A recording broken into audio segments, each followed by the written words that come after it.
Hello बच्चों, मैं आप लोगों के बीच में प्रस्तुत हूँ और मेरे प्यारे बच्चों, मैं आपको ऑब्जेक्टिव जो लेकर के जा रहे हैं उसको धीरे धीरे जो है आप लोग समझते जाएंगे और धीरे धीरे इसको हल करते जाएंगे। चलिए अपन स्टार्टिंग करते हैं क्वेश्चन की ओर।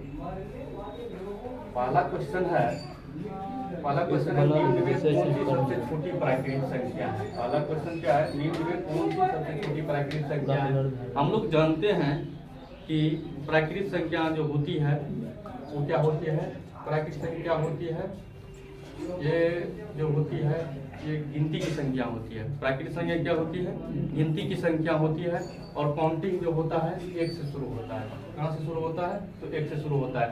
इसलिए इस क्वेश्चन का जो है राइट आंसर जो होगा सी राइट आंसर। उम्मीद करते हैं आप लोग इस क्वेश्चन को अच्छा पूर्वक से समझ करके अपने दिमाग में एडजस्ट किए होंगे। तो इसी प्रकार से हम अब दूसरे क्वेश्चन की ओर चलेंगे। दूसरा क्वेश्चन क्या कह रहा है, पढ़ते हैं। दूसरा क्वेश्चन है, निम्न में कौन परिमेय संख्या है। ये मैं पहले भी बता चुका हूँ, परिमेय संख्या जो होती है वैसी संख्या होती है जिनका वर्गमूल क्या होता है, पूरा पूरा निकलता है। परिमेय संख्या जो होती है उनका वर्गमूल क्या होता है, पूरा पूरा निकलता है। इसलिए इस क्वेश्चन का जो राइट आंसर होगा, यहाँ से हमको ऑप्शन दिखाई दे रहा है रूट 5 जो क्या है अपरिमेय संख्या है। और यहाँ देखते हैं 1/√2 ये भी अपरिमेय संख्या है। 2 + √3 ये भी क्या है अपरिमेय संख्या है। लेकिन यहाँ जो है √25 जो है इसका वर्गमूल 5 निकलेगा, ये क्या है, ये परिमेय संख्या है। कौन सी संख्या है, परिमेय संख्या है। इसलिए 2 नंबर क्वेश्चन का जो राइट आंसर होगा सी इज राइट आंसर। चलिए उम्मीद करते हैं आप 2 नंबर के क्वेश्चन को भी अच्छा तरीका से समझ लिए और उसको अपने दिमाग में एडजस्ट कर दिए हैं। इसीलिए अब हम चलते हैं तीसरा नंबर क्वेश्चन पे। अच्छा चलिए हम जो है अब 3 नंबर के क्वेश्चन पर जाते हैं। 3 नंबर क्वेश्चन क्या कह रहा है, इससे रिलेटेड आपको क्वेश्चन हम कल ही बताए थे कि पाई जो होती है वो क्या होती है, अपरिमेय संख्या होती है। कौन सी संख्या होती है, अपरिमेय संख्या होती है। इसलिए यहाँ जो लिखा हुआ 3 नंबर क्वेश्चन है ये कह रहा है 2 पाई है, तो 2 पाई है तो है तो क्या है, 2 में पाई से क्या है, गुना है। तो इसका मतलब है कि यदि हम परिमेय को अपरिमेय संख्या से गुना करेंगे तो वो क्या होगा, अपरिमेय संख्या ही होगा। तो इसका जो राइट आंसर होगा 3 नंबर का राइट आंसर हो जाएगा b number, b is right answer.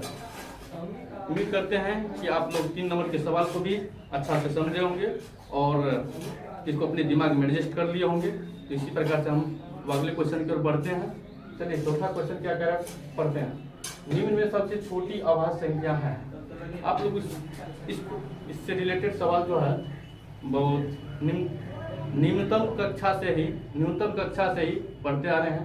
तो अभाज्य संख्या जो होती है वो क्या होती है, ये संख्या जो होती है बाबू ऐसी संख्या होती है जो एक और स्वयं के अलावा किसी अन्य संख्या से भाग नहीं लगता है, उसे हम लोग अभाज्य संख्या कहते हैं। तो यहाँ ऑप्शन के आधार पर कहा गया है कि निम्न में सबसे छोटी अभाज्य संख्या क्या है। तो इसमें 3 भी है, 2 भी है, 5 भी है, 7 भी है। तो यहाँ ऑप्शन से हमको पता चल रहा है कि बी नंबर जो है बी राइट आंसर होगा। क्योंकि हम लोग क्या करते हैं कि 2 से ही क्या करते हैं, किसी भी संख्या का हम लोग एलसीएम लेते हैं शुरुआत समय में। तो इसलिए जो है सबसे छोटी अभाज्य संख्या क्या हो जाएगा, यहाँ 2 हो जाएगा। चलिए उम्मीद करते हैं इस क्वेश्चन को भी अच्छा तरीका से समझे होंगे और अपने दिमाग में एडजस्ट कर लिए होंगे। इसी प्रकार से अब चलते हैं अगले क्वेश्चन की ओर। चलिए अगला क्वेश्चन क्या कर रहा है, पढ़ते हैं। निम्न में सम अभाज्य संख्या है। देखिए यहाँ क्वेश्चन क्या लगा दिया है, निम्न में सम अभाज्य संख्या है। तो सम मतलब आपको पहले ही इसकी परिभाषा आप लोगों को याद होंगे।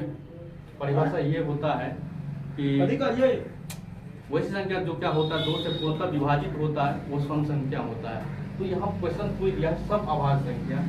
दो जो है ये अभाज्य संख्या भी है, दो जो है अभाज्य संख्या भी है और दो जो है सम अभाज्य संख्या भी है। दो क्या है? अभाज्य संख्या भी है और दो क्या है? सम अभाज्य संख्या भी है। तो इसलिए 5 नंबर क्वेश्चन का जो आंसर होगा ये डी इज राइट आंसर होगा। उम्मीद करते हैं कि पांचों क्वेश्चन को आसानी और सरल भाषा में समझे होंगे और इसको अपने दिमाग में एडजस्ट कर लिए होंगे।